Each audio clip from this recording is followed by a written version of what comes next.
Hello दोस्तों, आज हम आपके लिए लेकर आए हैं कहानी का 37वां भाग। अगर आपने इस कहानी के पहले के 36 भाग नहीं देखे तो आप चैनल पर जाकर देख सकते हैं। तो चलिए आगे की कहानी शुरू करते हैं। मुंबई, इंडिया, रात का वक्त। इवांशी चुपचाप खड़ी मोक्ष के प्राइवेट रूम के अंदर देख रही थी। मोक्ष आराम से बेड पर आंखें बंद किए पड़ा हुआ था, वहीं नयनतारा उसे हग हुए आराम से जाकर बंद कर लेती थी। ये देखते इवांशी 2 कदम लड़खड़ा गई। अब तक आकाश भी वहां पर आ चुका था। आकाश इवांशी को देखकर बोला, मैम आप। इससे आगे वो कुछ बोल पाता कि इवांशी ने एकदम से देखकर चुप रहने का इशारा किया। इवांशी ने वापस अपने सामने का सीन दिखा और वो गेट खोलकर धीमे कदमों से अंदर बढ़ गई। आकाश ने जैसे अंदर का नजारा देखा, उसकी आंखें हैरानी से बड़ी हो गई। वो कभी इवांशी को देखते तो कभी मोक्ष और नयनतारा को। इवांशी बेड के पास पहुंची, उसके चेहरे पर कोई एक्सप्रेशन नहीं थे। वो चुपचाप उन दोनों को देख रही थी। उसने अपने नज़र चारों तरफ घुमाई। आकाश इवांशी के किसी बहुत खतरनाक रिएक्शन का इंतजार कर रहा था।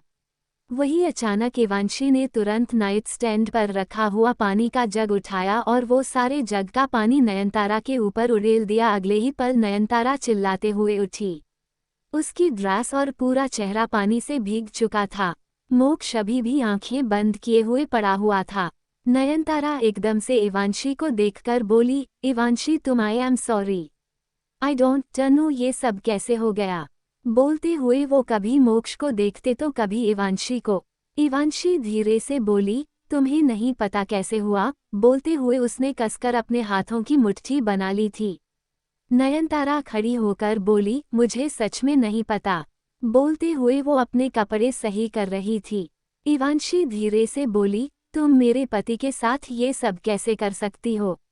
नयनतारा उसकी तरफ बढ़ते हुए बोली, लिसन, पता नहीं, मैं और मोक्ष काम कर रहे थे। काम करते करते मेरी तबीयत थोड़ी खराब होने लगी थी, फिर मैं यहाँ पर आई, मोक्ष भी मेरे साथ आया और उसके बाद हम दोनों बहक गए। I am really sorry, please Ivanshi ma'am, मतलब तुम समझो मैं क्या बोल रही हूँ। इवांशी चुपचाप नयनतारा को देख रही थी। उसने सर झुकाकर अपनी आंखें बंद की और कुछ पल बाद उस पूरे कमरे में थप्पड़ की आवाज गूंज गई। नयनतारा का चेहरा एक तरफ झुका हुआ था, उसने अपने गाल पर हाथ रखा हुआ था। वही इवांशी उसे बुरी तरह घूर रही थी। आकाश में तुरंत अपने मुंह पर हाथ रख लिया। नयनतारा एकदम से इवांशी को देखकर बोली, ये क्या। तभी इवांशी बीच में बोली, चुप चुहिया की औलाद कहीं की। तुम समझती क्या हो खुद को। कुछ भी सुन लूंगी मैं। इवांशी के मुंह से ये सारी चीज सुनते ही नयनतारा का मुंह हैरानी से खुला रह गया। वो कुछ बोल पाती कि तभी इवांशी एकदम से उसकी तरफ बढ़कर बोली, बकवास नहीं। अगर अपने मुंह से हगने के बारे में सोचा ना तो आई स्वेयर गला दबा दूंगी मैं तुम्हारा और यहीं पर तुम्हारा मर्डर करके ना तुम्हारी लाश को सीधे किसी खंडहर में फेंकाऊंगी। नयनतारा अपने कदम पीछे लेते हुए बोली, ये कैसी लैंग्वेज यूज कर रही हो तुम। कितनी बदतमीज। इससे आगे वो कुछ बोलती कि तभी इवांशी ने फिर से उसे एक और थप्पड़ मारा। नयनतारा के दोनों गाल लाल हो चुके थे। इवांशी उसे एकदम से धक्का देकर बोली, तुम्हें क्या लगता है मेरी शक्ल पर पागल लिखा हुआ है। कुछ भी करोगी, कैसे भी करोगी और मैं तुम्हारी बात मान लूंगी। सुनो, पागल मैं नहीं हूँ, पागल तुम हो। तुम्हें ये लगता कि तुम किसी को फंसा लगी, वो मोक्ष मलिक है तो मैं भी इवांशी माथुर हूँ, समझ में आया। नयनतारा चिल्लाकर बोली, तुम्हारा हस्बैंड मेरे साथ क्या कर चुका है वो तुम्हें दिखाने की जरूरत पड़ेगी। तभी एक आवाज आई, क्या किया मैंने, आई वॉन्ट टू नो। ये सुनते नयनतारा ने एकदम से मोक्ष को देखा, जो कि अब तक आराम से बेड पर बैठ चुका था और वो उन दोनों की तरफ ही देख रहा था। नयनतारा धीरे से बोली, ये कैसे तुम, मतलब। तभी इवांशी चुटकी बजाकर बोली, ओ हेलो चुहिया, सुनो इधर देखो। खबरदार अगर उसे देखा तो। उसकी बात सुन नयनतारा की नज़र खुद ब खुद इवांशी की तरफ चली गई। इवांशी नयनतारा को घूरते हुए बोली, नाम इतना अच्छा है नयनतारा और काम चुड़ैल वाले हैं। थोड़ी सी भी शर्म नहीं आती। कोई भी कांड करने चली जाती हो। बेशर्म, बदतमीज, बेहया, बेगैरत, बेवकूफ लड़की। नयनतारा कभी कंफ्यूजन से इवांशी को देखते तो कभी मोक्ष को। तभी इवांशी ने उसके गाल पर एक और थप्पड़ मारा और उसके बालों को खींचते हुए बोली, नजरें मेरे ऊपर। कहा ना, अगर मेरे हस्बैंड को देखने के बारे में सोचा तो मैं तुम्हारी आंखें निकाल लूंगी, और अगर अब तुमने कोई हरकत की या फिर मोक्ष की तरफ देखा भी तो देखो मैं क्या करती हूँ। उसकी बात सुन नयनतारा ने तुरंत अपनी थूक निकाली और वो सहमी में नजरों से उसे देखने लगी। अब तक इवांशी उसे 3 थप्पड़ मार चुकी थी और नयनतारा के कर के ऊपर सब कुछ जा रहा था, उसे कुछ समझ में नहीं आ रहा था। इवांशी एकदम से आकाश को देखकर बोली, अब तुम खड़े क्यों हो? रास्ता खाली करो। आकाश झट से बोला, यस मैम। बोलकर वो तुरंत एक तरफ हो गया। इवांशी नयनतारा को बालों से पकड़कर खींचते हुए बाहर लेकर गई और उसने सीधे उसे धक्का दिया। नयनतारा जमीन पर गिर गई। वो एकदम से खड़ी होकर बोली, ये क्या कर रही हो तुम? इवांशी उसकी तरफ बढ़ते हुए बोली, अभी तक तो कुछ मैंने शुरू भी नहीं किया, अब करूंगी क्या? लगता है इवांशी माथुर पागल है। मेरे सामने अजीब अजीब हरकतें करोगी, मुझे समझ में नहीं आएगा या फिर मोक्ष को समझ में नहीं आएगा। तुम्हें हम दोनों पागल लगते हैं। चिड़ियाघर से भागी हुई बंदरिया कहीं की? नहीं बंदरिया नहीं, चिड़ियाघर से भागी हुई मगरमच्छ? मगरमच्छ भी नहीं, तुम चिड़ियाघर से भाग में सबसे गंदी प्राणी हो, चिंपांजी की औलाद। इवांशी की बात सुन आकाश को हंसी आने लगी थी। वो सर झुकाए अपनी हंसी कंट्रोल करने की कोशिश कर रहा था। नयनतारा गुस्से में बोली, शट अप, गवारों जैसी बकवास। इतना बोलते ही नयनतारा रुक गई क्योंकि इवांशी ने फिर से उसके गाल पर एक और थप्पड़ लगा दिया था। अब नयनतारा की रोने जैसी हालत हो चुकी थी। वो कुछ भी बोल रही थी तो इवांशी उसे थप्पड़ लगाए जा रही थी। मोक्ष आराम से बाहर आया। वो गेट पर टिककर अपने सामने का ड्रामा देखने लगा। इवांशी सार्कास्टिकली बोली, पागल बेवकूफ, तुमसे कुछ होता नहीं है, ऊपर से तुमने कोशिश भी ऐसी की ना कि कोई कुछ। मैं क्या बोलूं, मुझे समझ में नहीं आ रहा है। शक्ल देखी अपनी कभी आईने में? सच में बिल्कुल चिंपांजी लगती हो। चिंपांजी के खानदान से हो क्या? नयनतारा हैरानी से इवांशी को देख रही थी। उसे पता था कि उसके पीछे मोक्ष खड़ा था। वो इवांशी के पीछे खड़ा था और नयनतारा उसे देख सकती थी, लेकिन उसके अंदर इतनी हिम्मत नहीं हो रही थी कि वो नज़र उठाकर मोक्ष को देख सके। इवांशी की धमकी उसके दिमाग में घूम रही थी। तभी इवांशी अपने दोनों हाथ बांधकर बोली, अब मुंह खोलोगी या फिर मैं फेविकोल लाकर तुम्हारे मुंह को अच्छे से चिपका दूं ताकि फिर कभी नहीं खोल पाओ। नयनतारा अपने कदम पीछे लेते हुए बोली, I am sorry, okay, I am really really sorry, please. Moksh तेज आवाज में बोला, your sorry is not gonna work miss Nayantara. Nayantara ने अभी भी मोक्ष की तरफ देखने की हिम्मत नहीं की थी। वो चुपचाप इवांशी को देख रही थी। इवांशी मुड़कर मोक्ष को देखकर बोली, तुमने तो बोला था कि ये सिर्फ पास आएगी, ये तो तुम्हारे साथ बेड पर पड़ी हुई थी। तुम्हारी बारी भी आएगी, सबसे पहले मैं इसे सबक सिखा लूं। नयनतारा जल्दी से बोली, प्लीज मैंने कुछ भी नहीं किया, मुझे मिस्टर उदय राजवंश ने बोला था कि ये सब करने के लिए। उन्होंने बोला था यहाँ पर आने के लिए, वही चाहते थे कि मैं ऐसा कुछ करूं और वो मिस्टर मलिक को फंसाना चाहते थे। मैंने कुछ भी जानबूझकर नहीं किया, मैंने सिर्फ और सिर्फ पैसों के लिए। उद्धरण चिन्ह। इवांशी बीच में बोली, पैसों के लिए बिक गई?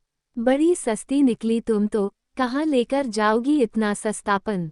बिक जाओगी बात बात पर, बिकी हुई। बोलते हुए वो उसकी तरफ बढ़ने लगी। नयनतारा अपने कदम पीछे लिए जा रही थी। उसने एक बार आकाश की तरफ देखा और फिर इवांशी की तरफ देखने लगी। उसे इवांशी से डर लग रहा था। वही मोक्ष बिना किसी एक्सप्रेशन के ये सारा नजारा देख रहा था। पीछे होते नयनतारा दीवार से लग गई। वो इवांशी को देखकर बोली, I am sorry, please don't kill me. Ivanshi कुछ पल रुककर बोली, मैं तुम्हें पागल दिखती हूँ क्या जो तुम्हें मारकर अपने हाथ गंदे करूँगी? इतना टाइम नहीं है मेरे पास और तुम इतनी खास नहीं जो मेरे हाथों से मर जाओ। उदय राजवंश ने बोला था ना, एक काम करो, कॉल करो उसे। नयनतारा ने तुरंत अपनी पॉकेट से अपना फ़ोन निकाला और उसने सीधे उदय को कॉल लगा दिया। कुछ ही पल में कॉल पिक हुआ। उदय दूसरी तरफ से बोला, व्हाट हैपेंड? काम हो गया? अगर काम हो चुका है तो अपनी फोटोज लो और वो फोटोज मुझे भेजो। इवांशी एकदम से उसके हाथ से फोन लेकर बोली, hello mister Uday Rajvansh this is Ivanshi Mathur. Good night good morning छोड़िए सीधे काम की बात पर आते हैं। उदय हैरानी से बोला, इवांशी तुम? उद्धरण चिन्ह। इवांशी सार्कास्टिकली बोली, क्यों? नयनतारा की चपा सुनना एक्सपेक्ट कर रहे थे क्या? कोई बात नहीं मेरी बकर बकर सुन लो ज्यादा काम आएगा। क्या सोचकर भेजा था इस पागल चिड़िया को? मेरे मोक्ष के पीछे पड़ेगी कुछ करेगी और मेरा मोक्ष फंस जाएगा। माना कि एक वक्त पर मेरा मोक्ष था कुछ पर इसका मतलब ये तो नहीं है कि वो हर जगह मुंह मारता फिरे। उदय कुछ पल रुक कर बोला, और तुम्हें कैसे पता कि उसने कुछ किया नहीं होगा? उसने तुम्हें बताया होगा कि वो कुछ नहीं करेगा बट यू डोंट नो कि आखिर आदमी होते कैसे हैं। इवांशी जबरदस्ती मुस्कुराकर बोली, हाँ मुझे तो पता ही नहीं है। मैं तो कल ही अंडे से बाहर आई हूँ इसलिए तो मुझे कुछ पता नहीं है। लिसन मिस्टर उदय राजवंश तुम हो तो बहुत घटिया इंसान, इतने घटिया कि मन करते हैं ना कि खुद आकर तुम्हारे मुंह पर चप्पल मार कर जाऊं लेकिन।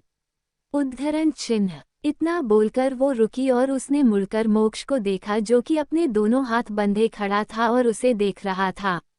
इवांशी मोक्ष की तरफ देखते हुए उदय से बोली, मोक्ष ने मुझे सिखाया है कि अपने हाथ गंदे करना जरूरी नहीं है। तो अपने हाथ गंदे नहीं करूंगी पर तुमने जो एक गंदी हरकत की है ना इसका हिसाब तो लेना पड़ेगा और डोंट वरी हिसाब मैं लूंगी अपने हिसाब से। बोलकर उसने कॉल कट कर दिया। इवांशी ने गुस्से में नयनतारा का फोन उठा कर फेंका और वो टूटकर सीधे पूरे केबिन में बिखर गया। नयनतारा धीरे से बोली, मेरा फोन। इवांशी उसे देखकर बोली, टूट गया। अब तुम टूटोगी या फिर यहाँ से दफा होगी। नयनतारा बिना कुछ बोले तुरंत वहां से भाग गई। उसके जाती आकाश इवांशी और मोक्ष को देखने लगा। मोक्ष ने बिना कुछ बोले आकाश को वहां से जाने का इशारा किया। आकाश तुरंत वहां से निकल गया। उसके जाते इवांशी मोक्ष की तरफ बढ़ते हुए बोली, यू नो वॉट, मुझे इतना गुस्सा आ रहा है ना ऐसा लग रहा है कि। वो अभी बोल रही थी कि तभी मोक्ष ने उसे एकदम से अपने सीने से लगा लिया। इवांशी बिल्कुल शांत हो गई। उसने एक गहरी सांस ली और अपनी आंखें बंद कर ली। मोक्ष हल्का सा मुस्कुराकर बोला, थैंक्स जाना, मुझ पर ट्रस्ट करने के लिए। इवांशी धीरे से बोली, तो तुम क्या चाहते थे मैं उस नयनतारा पर ट्रस्ट करूं? जब तुमने मुझे कल रात को ही बताया था कि नयनतारा क्या चीज़ है तो मैं क्यों छोड़ देती सब कुछ। और जब मैंने आज उसे यहाँ पर ऐसे देखा तो मैं समझ चुकी थी कि ये कांडी लड़की कांड करे और मैं जानती थी कि तुम नाटक कर रहे थे। मोक्ष इवांशी से दूर हुआ और उसके फोरहेड पर किस करके बोला, तुम इतनी क्यूट कैसे हो सकती हो? तुम्हारी गलियां इतनी क्यूट क्यों है जाना? इवांशी मुस्कुराते हुए बोली, तुम्हें क्यूट लग रहा है पर मैं। तो वो अभी बोली रही थी कि तभी अचानक उसकी आंखों के सामने हल्का अंधेरा छाया। इवांशी अपने सर पर हाथ रखकर बोली, इस चिंपांजी के चक्कर में मेरा सर घूम रहा है। ये सुनते ही मोक्ष ने एकदम से इवांशी को अपनी गोद में उठाया और उसे अंदर ले जाते हुए बोला, सीरियसली जाना तुम अपना ध्यान नहीं रख सकती? आई मीन माना कि तुम्हें गुस्सा आया पर इतना नहीं चिल्लाना था। इवांशी अचानक से बोली, मुझे नहीं आना इस बेड पर। ये पूरा बेड चेंज होगा। वो नयनतारा थी यहाँ पर और तुमने जो कपड़े पहने मुझे दिखने नहीं चाहिए वापस। मोक्ष उसके तरफ देखकर बोला, जैसे आपकी मर्जी मेरी जाना। मोक्ष इवांशी को बाहर लेकर गया। वो उसे लेकर तुरंत वहां से निकल गया। जाते टाइम उसने आकाश को इशारा किया था जिसका साफ मतलब आकाश समझ चुका था। थोड़ी देर बाद मोक्ष और इवांशी घर पहुंच चुके थे। इवांशी बेड पर बैठी हुई थी और वही मोक्ष वॉशरूम में था। मोक्ष जैसे ही बाहर आया इवांशी उससे बोली, ये नयनतारा वापस तो नहीं आएगी ना? मोक्ष, अगर उसने कोई हरकत की ना और उस उदय राजवंश की तो मुझे बहुत गुस्सा आ रहा है। उद्धरण चिन्ह। मोक्ष उसके पास बैठकर बोला, आई लव यू। ये सुनते इवांशी एक एक्सप्रेशन पूरी तरीके से बदल गए और वो चुपचाप मोक्ष को देखने लगी। मुंबई, इंडिया। 2 दिन बाद आज शाम को कीर्ति और रोहान की एंगेजमेंट थी जिसकी तैयारी चल रही थी क्योंकि एंगेजमेंट वेन्यू पर होने वाली थी। इन सारी चीजों की जिम्मेदारी इवांशी ने खुद ली थी।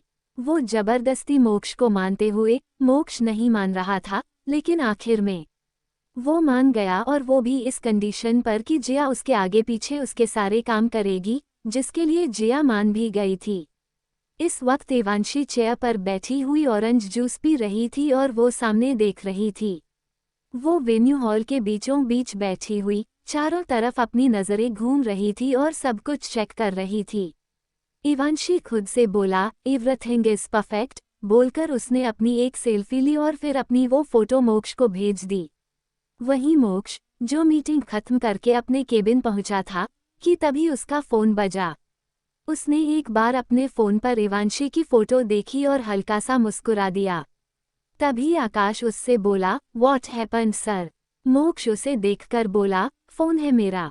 अपने फोन में देखकर अगर स्माइल कर रहा हूं तो फिर काम की बात तो जरूरी नहीं है, गॉट इट? आकाश झट से बोला, सॉरी सर, बोलकर उसने सर झुका लिया। इधर एवांशी ने अंजलि को एक मैसेज किया और वो वापस अपने काम पर लग गई। वहीं अंजलि एक कैफे में बैठी हुई सामने हार्दिक को देख रही थी। वो पिछले 2 दिनों से हार्दिक से मिलने की बात को इग्नोर कर रही थी, लेकिन आज नहीं कर पाई। हार्दिक जिद पर अड़ा था कि अंजलि उससे मिले। अंजलि बिना किसी भाव के बोली, क्या बुलाया तुमने मुझे यहाँ पर? एक तो तुम हार्दिक राजवंश हो, विक्रम के बेटे। उद्धरण चिन्ह। हार्दिक बीच में बोला, और क्या? लिसन अंजलि आंटी, मैं किसका बेटा हूँ, किसका बेटा नहीं, ये मैटर नहीं करता। लेकिन मुझे जो जानना है वो मैटर करता है, और मुझे क्या जानना है ये आप अच्छे से जानती हैं। अंजलि कुछ पल रुककर बोली, नहीं जानती मैं। तुम अपने मुंह से बोल दो। हार्दिक उनकी आंखों में देखते हुए बोला, नम्रता मलिक के बारे में जानना है मुझे। बता सकती हैं आप? हार्दिक का सवाल सुन अंजलि बिना कुछ बोले अपनी नजरें इधर उधर घूमने लगी। उसे पता था कि हार्दिक उससे यही सवाल करेगा, लेकिन वो ये जवाब देना ही नहीं चाहती थी। हार्दिक एकदम से खड़ा होकर बोला, कोई बात नहीं, अगर आप मुझे नहीं बताएंगे तो फिर मुझे आपके बेटे से पता करना पड़ेगा, मिस्टर मोक्ष मलिक। वो तो मुझे। अंजलि बीच में बोली, चुपचाप बैठ जाओ, बता रही हूँ। ये सुनते हार्दिक हल्का सा मुस्कुराया और वापस अपनी चेयर पर बैठ गया। अंजलि उसे देखकर बोली, कावेरी पर गए हो तुम, बिल्कुल उसकी तरह बकवास करते हो। हार्दिक हल्का सा मुस्कुराकर बोला, अगर आप मेरी मॉम को नहीं जानती तो फिर अभी तक मैं आपकी बेइज्जती कर चुका हूँ तब, बट आई थिंक आपने उसे अच्छे से जानती है, इसलिए ऐसी लैंग्वेज उसे कर गई। अंजलि गहरी सांस लेकर बोली, अच्छे दोस्त थी वो मेरी, बहुत अच्छे दोस्त। हम दोनों के लिए नम्रता बहुत मैटर करती थी। हार्दिक धीरे से बोला, तो दोस्ती अब नहीं है। अंजलि कड़वाहट से मुस्कुराकर बोली, रिश्ते में दरार पड़ती है, अतीत में जख्म इतने हो जाते हैं कि दोस्ती, खून के रिश्ते सब ठीक है पड़ जाते हैं, कुछ एक जैसा नहीं रहता। हार्दिक बिना कुछ बोले चुपचाप अंजलि को देख रहा था। तभी अंजलि फिर से बोली, नम्रता मलिक, देवांश मलिक की इकलौती बहन, मेरी दोस्त, इंटीरियर डिजाइनर। उसके और उदय की अरेंज मैरिज थी। हार्दिक धीरे से बोल, अरेंज मैरिज इज स्केरी। यही साबित करना था। अंजलि गहरी सांस लेकर बोली, कह सकते हो। मैं तुम्हें सब कुछ नहीं बता सकती हार्दिक, लेकिन इतना बता सकती हूँ कि उदय राजवंश ने नम्रता को बर्बाद कर दिया। उनकी शादी के बाद देवांश इंडिया से चला गया काम के लिए। मैं उसके साथ थी, पर यहाँ नम्रता ने जो झेला है उसका आइडिया सबसे ज्यादा मोक्ष को है और किसी को नहीं। हार्दिक कुछ कहने को हुआ कि तभी अंजलि का फोन बजा। अंजलि ने कॉल पिक किया और फोन स्पीकर पर रखकर बोली, क्या हुआ एवांशी, सब कुछ ठीक है ना? दूसरी तरफ से एवांशी बोली, कुछ भी ठीक नहीं है मॉम, आपके बेटे ने मुझे परेशान करके रखा है। इस लड़के ने इस वेन्यू प्लेस पर मेरे लिए फ्रूट्स का टोकरा भिजवा दिया है और अभी मुझे मैसेज करके कह रहा है कि मैं खत्म करूं। मुझे नहीं करना। अंजलि गहरी सांस लेकर बोली, इवांशी उसे तुम्हारी फिक्र है और तुम फ्रूट खाओगी। इवांशी चिढ़ते हुए बोली, नहीं खाऊंगी, मतलब नहीं खाऊंगी। ये क्या होता है? जूस पी रही हूँ ना, टाइम पर सारी चीज ले रहे हो, इसका मतलब ये थोड़ी कि फ्रूट्स का टोकरा रखकर मेरे सर पर मारेगा। अंजलि एक नज़र हार्दिक को देखकर बोली, इवांशी, बच्चा इतना परेशान नहीं होते। इवांशी मुंह बनाते हुए बोली, तो क्या करते हैं मॉम? मुझे इरिटेशन हो रही है, मैं यहीं पर काम कर रही हूँ, इतनी मेहनत कर रही हूँ। अंजलि बीच में बोली, एग्जैक्टली, तुम मेहनत कर रही हो, इसीलिए उसे तुम्हारी फिक्र है और उसने भेजा है। मोक्ष अच्छे से जानते हैं कि तुम्हारे लिए क्या सही है क्या नहीं। हार्दिक अपने दोनों हाथ बंधे चुपचाप अंजलि के फोन की तरफ देख रहा था और हल्का हल्का मुस्कुरा रहा था।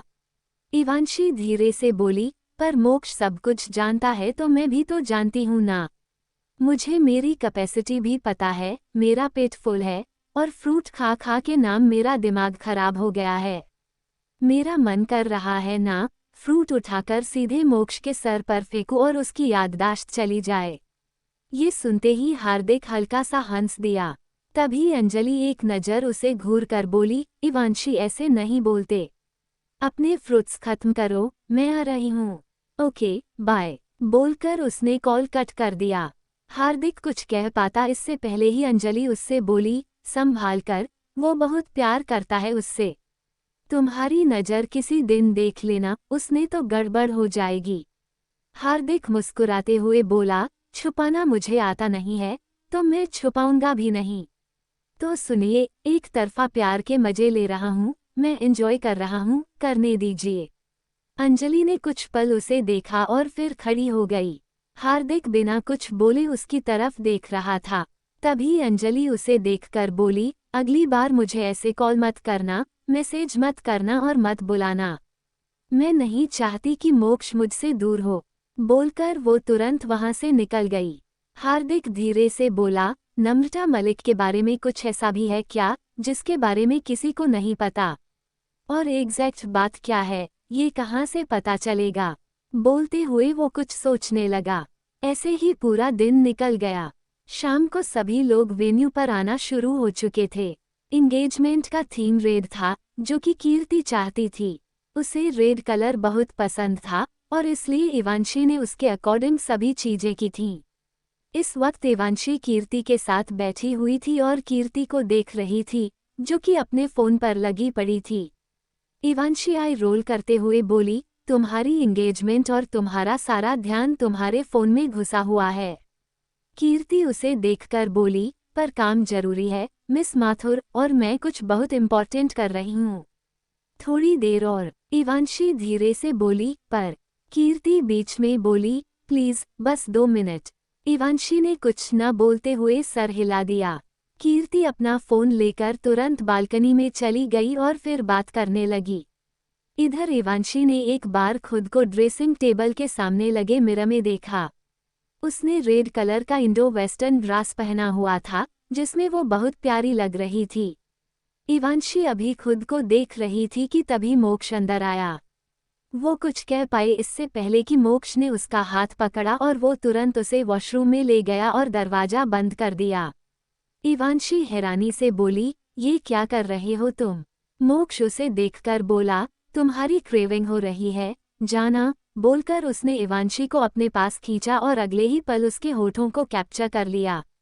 एक डीप पैशनेट किस के बाद मोक्ष ने इवांशी के होठों को छोड़ा और चुपचाप उसके गाल को फैलने लगा। इवांशी कुछ पल रुककर बोली, ये कैसे क्रेविंग मोक्ष? मोक्ष गहरी सांस लेकर बोला, और भी हो रही है, कुछ मत बोलो। बोलकर उसने इवांशी को दीवार से लगाया और गौर से उसके चेहरे को देखने लगा।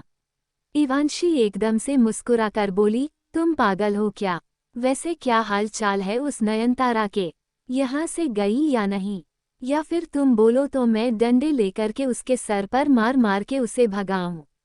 मोक्ष अचानक से बोला, फ्रूट खत्म नहीं किया तुमने? ये सुनते ही इवांशी की स्माइल जैसे आई थी, वैसे ही चली भी गई। मोक्ष एक नज़र उसके होठों को देखकर बोला, इसी मुंह से तुम्हें फ्रूट खाने चाहिए था, जाना, जो तुमने खाए नहीं। मैं तुम्हारे लिए पूरा बास्केट भिजवाया था, तुम्हारे फेवरेट फ्रूट्स के साथ, लेकिन फिर भी तुमसे खत्म नहीं हुआ। इवांशी एकदम से रोनी शक्ल बनाकर बोली, तो नॉर्मल खाने दो, कभी तो मुझे शांति से, चैन से जीने दो। प्लीज, हाथ जोड़ती हूँ तुम्हारे सामने। मोक्ष सार्कास्टिकली बोला, तुम हाथ जोड़ो, पैर जोड़ो, मुझे मतलब नहीं है। इवांशी झट से बोली, पैर नहीं जोड़ते, पैर पकड़ते हैं। मोक्ष आई रोल करते हुए बोला, आई डोंट केयर, ओके। बोलकर उसने फिर से इवांशी के होठों को कैप्चर किया और एक हल्की सी बीते करके फिर से पीछे हट गया। इवांशी कंफ्यूजन से मोक्ष को देख रही थी। वो जिस तरीके से बिहेव कर रहा था, ऐसा लग रहा था कि वो कुछ सोच रहा था या फिर शायद किसी चीज को लेकर परेशान था। इवांशी ने एकदम से मोक्ष की गाल पर हाथ रखकर बोली, क्या हुआ तुम्हें? मोक्ष धीरे से बोला, एक ब्लड कैंसर पेशेंट की स्टडी कर रहा था मैं। ऐसा लग रहा था कि वो बच जाएगी, जाना, लेकिन कल ही उसकी डेथ हो गई। ये सुनते ही इवांशी ने एक गहरी सांस ली और फिर एकदम से मुस्कुराकर बोली, तो इसमें परेशान होने वाली क्या बात है? किस्मत का लिखा तो कोई छेद नहीं सकता ना ही कोई बदल सकता है।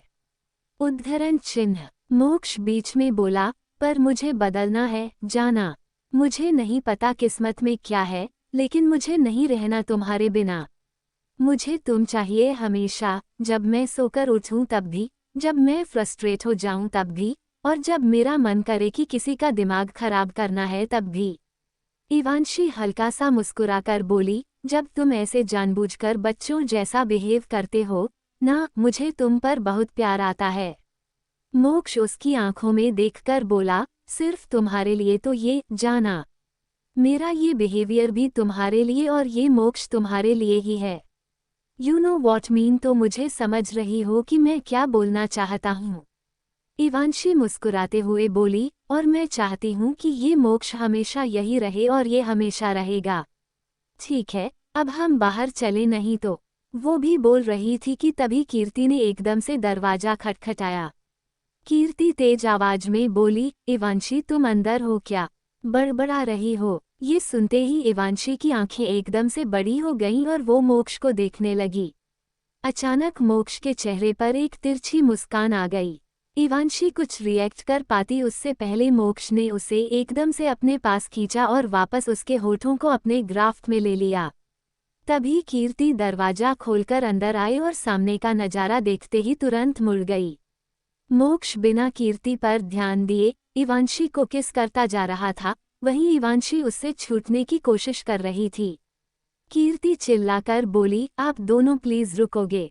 कीर्ति के ये सवाल करते ही मोक्ष ने इवांशी को छोड़ा और फिर कीर्ति को देखकर बोला, आई थिंक हमने तुम्हें डिस्टर्ब कर दिया।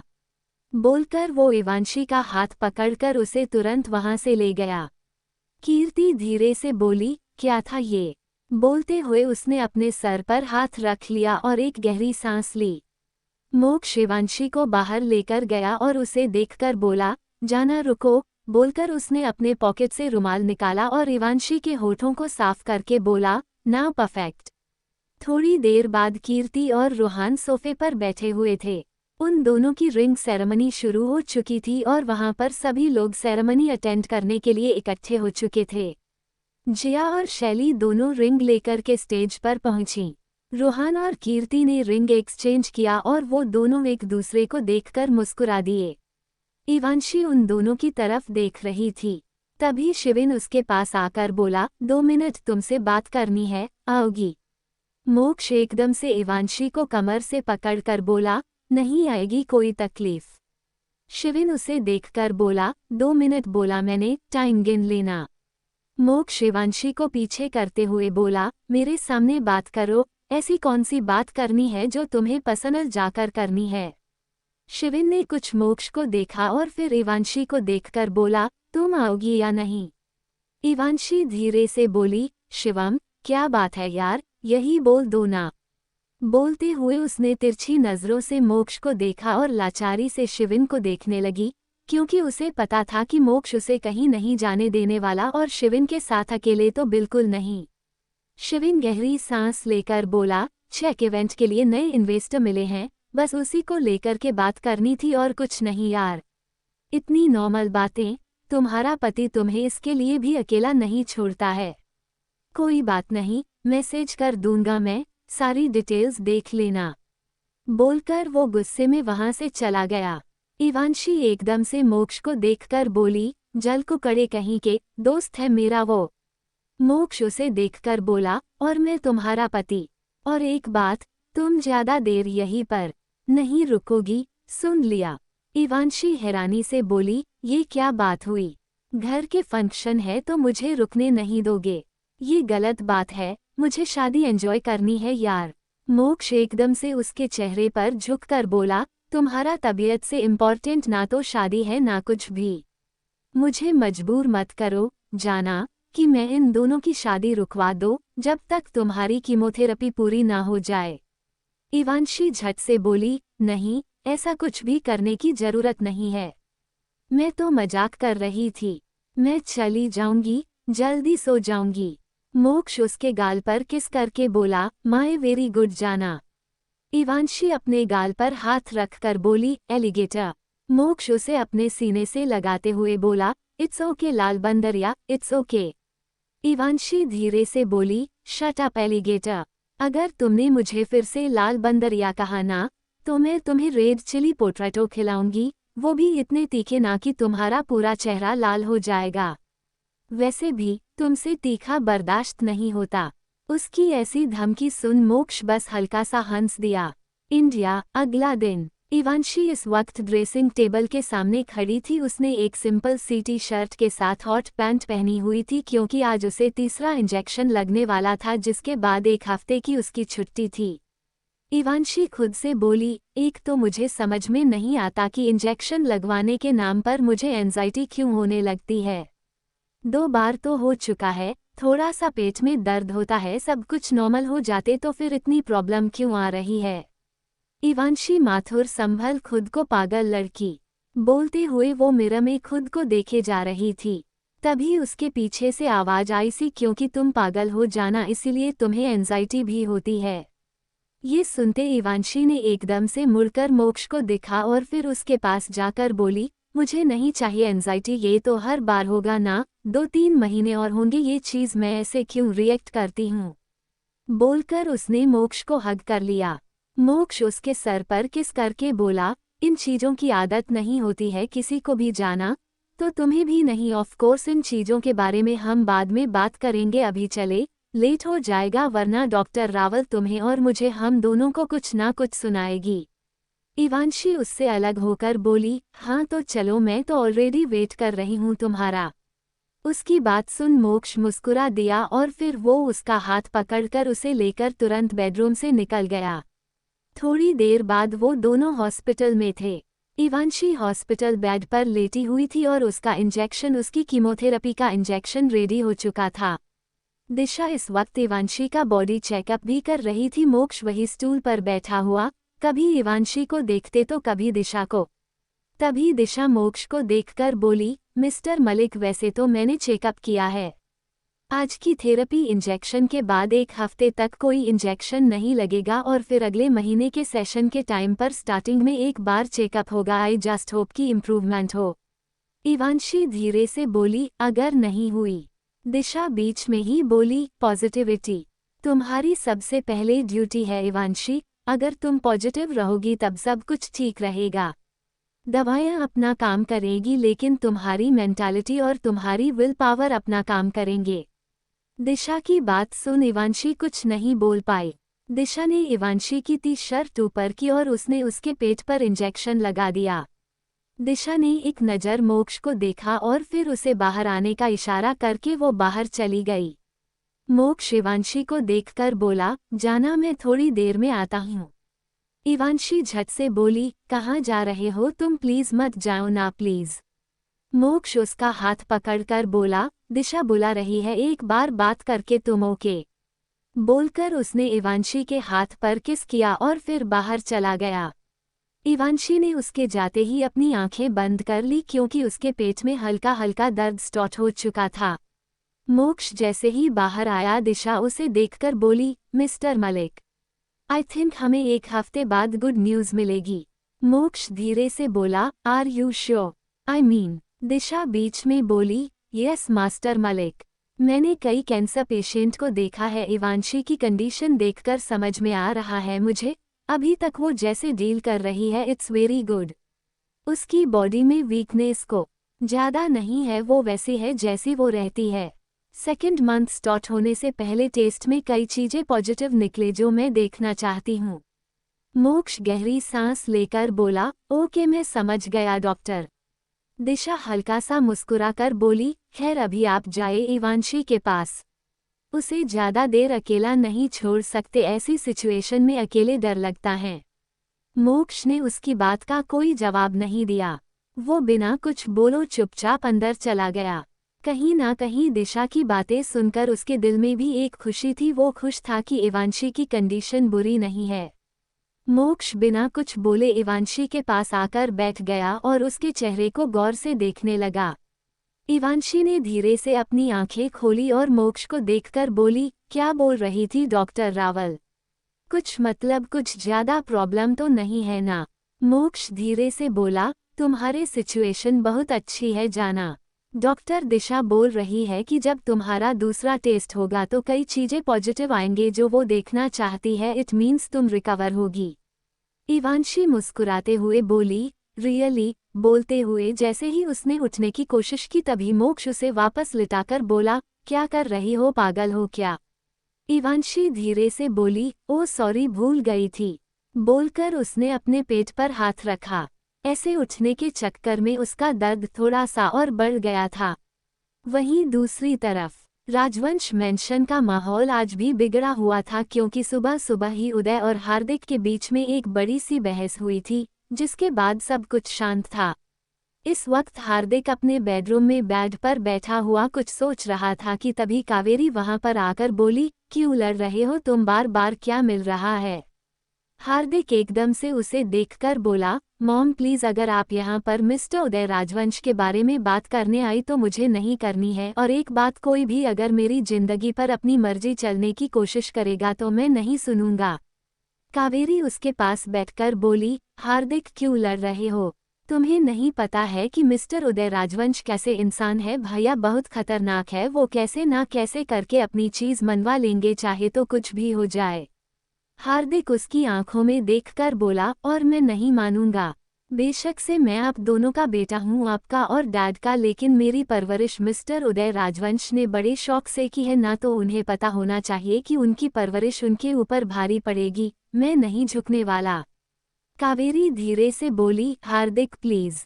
उद्धरण चिन्ह। हार्दिक बीच में बोला, अंजलि मलिक, इनसे मिला था मैं। अंजलि का नाम सुनते कावेरी हैरानी से उसे देखने लगी।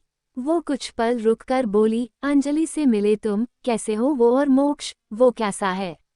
मैंने बस उसे न्यूज़पेपर में मैगजीन्स में देखा, बट इन रियल तो कितने सालों से नहीं देखा। वो ठीक तो है ना? हार्दिक कुछ पल रुककर बोला, ग्रेट मॉम, अगर आपको इतनी शौक है तो जाकर मिल क्यों नहीं लेती? कावेरी उसे देखते हुए बोली, अगर मिलना पॉसिबल होता तो कब का मिलती, हर रोज मिलती, पर वो पॉसिबल नहीं है। हार्दिक एकदम से खड़ा होकर बोला, मुझे समझ में नहीं आ रहा कि आखिर कुछ भी पॉसिबल क्यों नहीं है। नम्रता मालिक जेड, उनके बारे में वो मुझे कुछ ढंग से बता नहीं रही थी। वो बोल रही है कि मोक्ष से ज्यादा किसी को नहीं पता, लेकिन मोक्ष ज्यादा तो आपको पता हो सकता है ना, आपने भी तो सब कुछ देखा होगा अपनी आंखों से। कावेरी खड़ी होकर बोली, शादी के बाद देवांश यहाँ से चला गया था अंजलि को लेकर के। उसे बाहर कुछ काम था, उसने नम्रता की पूरी जिम्मेदारी उदय के हाथ में छोड़ दी थी। ये नहीं जानते थे कि उदय कैसा इंसान है। जिन्हें मैं भैया रहती हूँ वो भैया खाने के काबिल नहीं है, लेकिन रिश्ते का लिहाज रखना पड़ता है। हार्दिक उदय राजवंश कभी एक अच्छा हस्बैंड नहीं बन पाया। वो बहुत अब्यूसिव इंसान थे और शायद अभी भी है। नम्रता मलिक की चीखें, उसका रोना, सब कुछ इस घर में है। वो कभी अपने भाई को नहीं बात पे कुछ भी, क्योंकि धमकी दी गई थी। हार्दिक धीरे से बोला, तो फिर वो यहाँ से भाग भी तो सकती थी ना। एक पढ़ी लिखी लड़की थी, वो चाहे तो कुछ भी कर लेती, कौन रोकता उन्हें?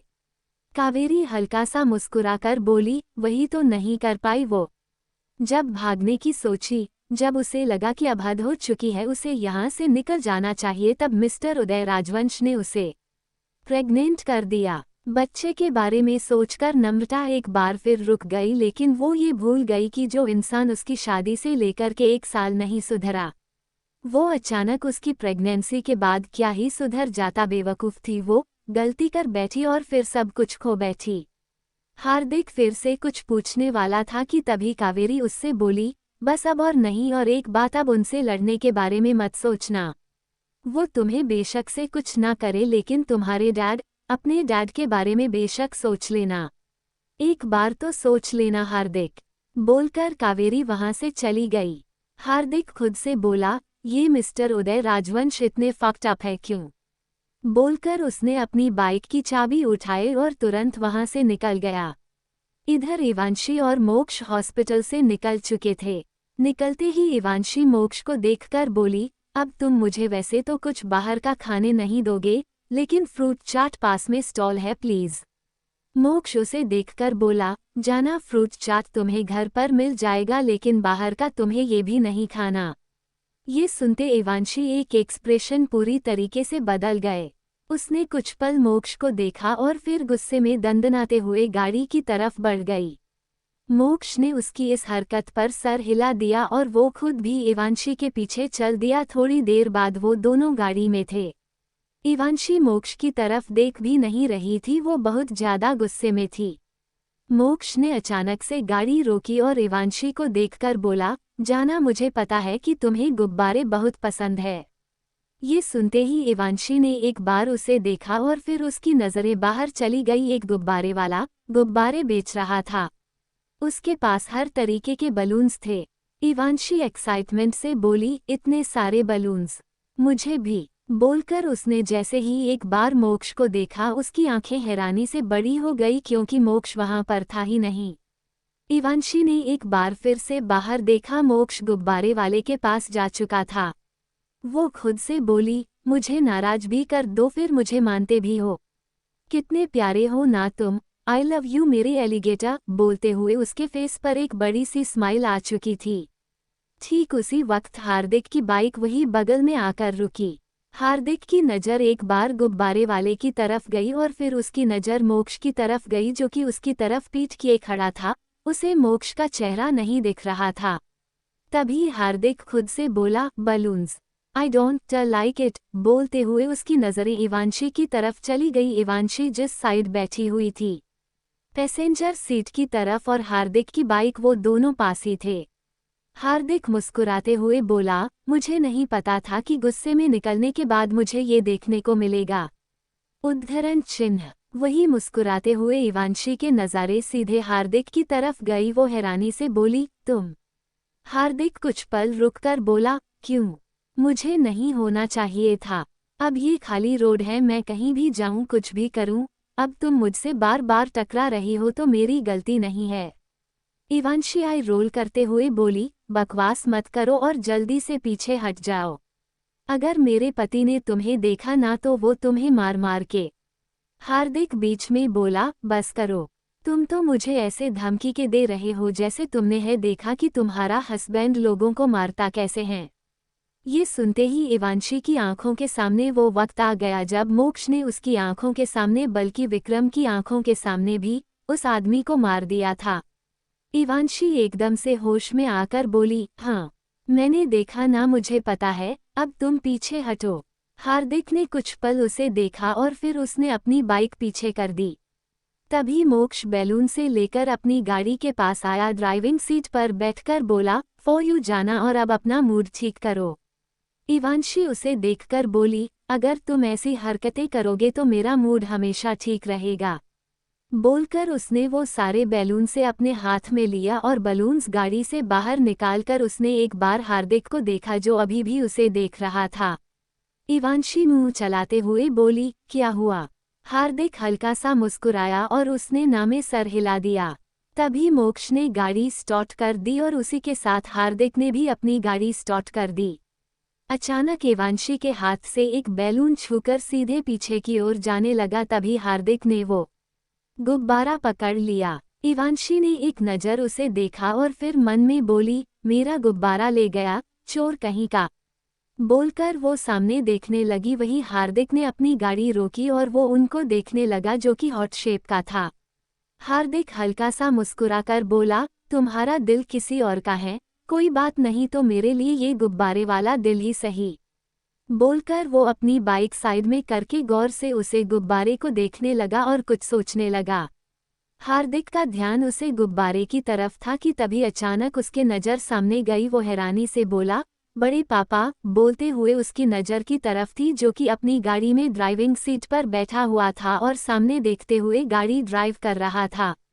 वो एक लोकल मार्केट वाला रास्ता था, इसीलिए वहां पर गाड़ियां धीरे धीरे जा रही थी। हार्दिक खुद से बोला, बड़े पापा कभी ड्राइव नहीं करते जब तक कुछ बहुत पर्सनल ना हो, पर पर्सनल क्या हो सकता है। बोलकर हार्दिक ने वो गुब्बारा अपने बाइक पर अच्छे से बांधा और फिर उसने बाइक स्टार्ट कर दी। वो उदय को फॉलो कर रहा था।